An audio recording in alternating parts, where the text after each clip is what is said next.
Breaking news Telangana municipal ఎన్నికల ఫలితాలు రాష్ట్ర రాజకీయాల్లో కొత్త చర్చకు దారితీశాయి. గత 10 ఏళ్లుగా తిరుగులేని శక్తిగా ఉన్న బీఆర్ఎస్ పార్టీకి ఈ ఫలితాలు ఊహించని షాక్ ఇచ్చాయనే చెప్పాలి. 2020 ఎన్నికల్లో క్లీన్ స్వీప్ చేసిన బీఆర్ఎస్ ఈసారి కేవలం 15 మున్సిపాలిటీలకు మాత్రమే పరిమితం కావడం రాజకీయ వర్గాల్లో హాట్ టాపిక్ గా మారింది.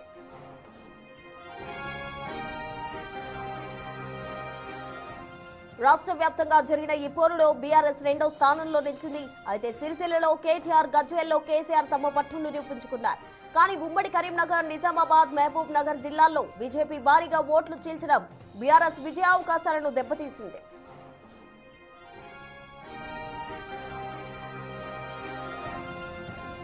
అధికార పార్టీ కాంగ్రెస్ అమలు చేస్తున్న పథకాలు, గ్యారంటీలు పట్టణ ఓటర్స్ పై ప్రభావం చూపాయి. దీనికి తోడు ముక్కోణ పోటీలో BJP పుంజుకోవడంతో BRS vote bank చీలింది.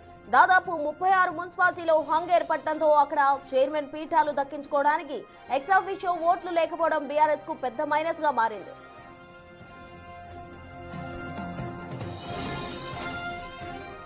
Municipal ఫలితాలపై స్పందించిన కేటీఆర్ ఓటమిని అంగీకరిస్తూనే ప్రభుత్వ వైఫల్యాలపై పోరాటం ఆపేదే లేదని స్పష్టం చేశారు. హంగ్ ఏర్పడిన చోట సిపిఐ లేదా స్వతంత్రుల మద్దతుతో కాంగ్రెస్ ను అడ్డుకునేందుకు సిద్ధమవుతున్నారు. ఈ నెల 16న జరిగే చైర్మన్ ఎన్నికల్లో బీఆర్ఎస్ ఎలాంటి ఎత్తుగడలు వేస్తుందో చూడాలి.